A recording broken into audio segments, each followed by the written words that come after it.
Impact segment tonight, the talking points memo, Obamacare not ready for prime time. As we've been reporting, there are so many problems attached to the new Affordable Care law, it's pretty much impossible to list them all. Yesterday was the first day for the government health insurance exchange. Problem was, many Americans could not get through to sign up, or to get information, or to get a pizza. You just could not get through. Add to that, the fact that the feds will not verify incomes on the exchange, so you could apply for health insurance subsidies even if you're making 18 million bucks a year. How would the feds know? And then there's your doctor. Is he or she going to take government-mandated health guidance? Many doctors say no. That may well lead to a shortage of physicians, meaning that you'll have to wait longer to be treated. Hello, Canada. Now, the shutdown of the government over Obamacare is sending another signal to the rest of the world that this country is chaotic. And of course, the entertainment guys are all over it. The government of the United States officially closed for business.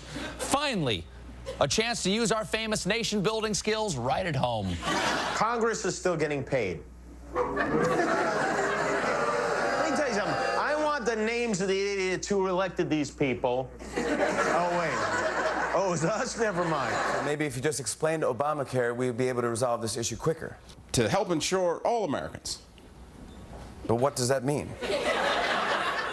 No clue. I am glad the government is shut down. Think about it. For the first time in years, it's safe to talk on the phone and send emails without anybody listening in. Anybody go to the harbor today to look at the Statue of Liberty?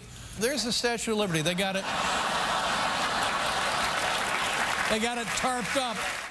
As Talking Points has suggested, the sane thing to do would be for President Obama to give individuals the same treatment he has given some corporations. That is, a one-year waiver for signing up for Obamacare.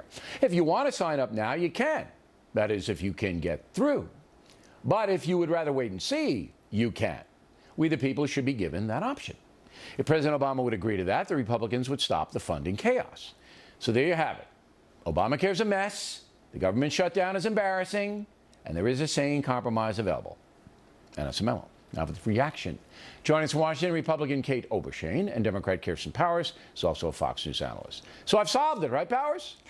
No, not even close, actually. This is a terrible idea, Bill. If you get rid of, just as long as, I want to make sure I'm understanding this correctly. You're saying that Obamacare would keep running, but there would be no mandate. There'd be no individual mandate. Okay, right. And the problem with that is that then it won't work because you have to have the individual mandate to draw in the younger, healthier people into the pool. Otherwise, you're just going to have premiums going up for everybody else that's in the pool. So you'd either have to delay the whole thing for a year, or you'd have, or you know, but you can't do this without the individual mandate. Let me just set you straight. All right. Please Not about do. individuals funding it, because most individuals who sign up will be getting some kind of subsidy. And there's a bunch of tiers. You go gold, you go bronze, whatever. It's corporations that are going to have to sign up that will fund Obamacare. So younger people, they're not even going to sign up. They'll pay the $100 fine. They won't even sign up. So if you're depending on the younger people to sign up, the healthy people, they ain't going to sign up anyway, because it's just not worth their while to do so. They'd rather have no insurance, not pay anything but the $100 fine. So How many people work for corporate America corporations that's that don't give insurance, Bill? I mean, that's what?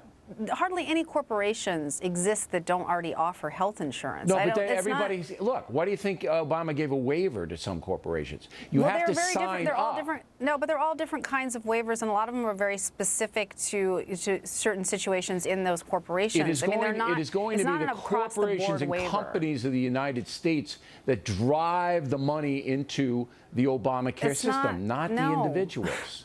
The people who are trying to sign up right now are logging onto the exchanges are individuals. Right. There was already a waiver for businesses. I mean, they already did that because the businesses were they're having a lot of trouble for small businesses. As we'll talk about later on in the program, there are many waivers, but most businesses have to buy into this, which is why they're cutting their hours down. Powers, surely you know this. That's small from businesses, full-time Bill. to That's not part-time. corporation. I mean, when we talk about Well, corporations, of I course assume you're it is. talking about like IBM. Are you telling me? Are you really You're telling talking me like about Home Microsoft Depot. is getting You're talking rid of, about all the fast food chains. Surely you know that. All right, Kate, go ahead. Go ahead.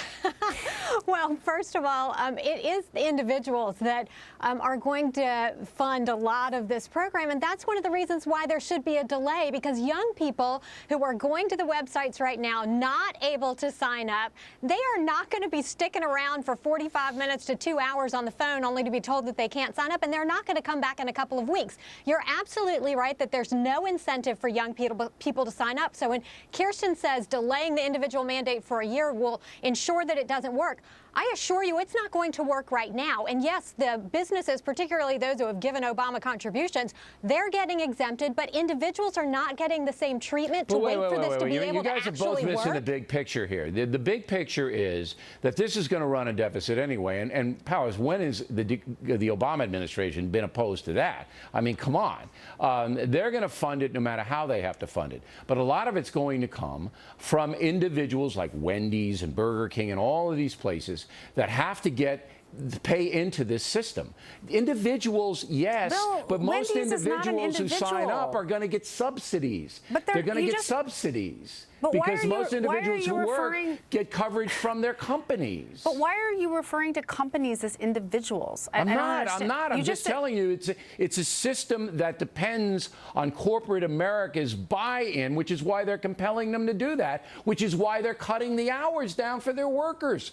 Because each worker that works full-time, they have to pay a percentage into it. I can't understand why you don't understand. That's been the big controversy. I can't understand what you don't understand about the basics. The whole purpose of the individual mandate is for individual people to have who to don't have have insurance. any, who don't have a job, exactly. For people who don't have any, insurance. there's 30 million so of them. Why are you talking about corporations? Because corporations give that's where the money's going to come from to subsidize those people who aren't working and don't have it. It's a lot of the money is going to come from having people in the pool who are buying insurance. This is how the insurance pools work. I mean, this is why this is such a mess, because even you don't understand it. Yeah, Lenny is not going to be subsidizing Squiggy, all right? Yeah. It has to come through a funnel of corporations, because that's where most people have jobs. Go ahead, Powers. I mean, Kate, I'll give you the last word. Part of the problem with the individual mandate bill is not that everybody's getting subsidies, but that individuals are watching their health care costs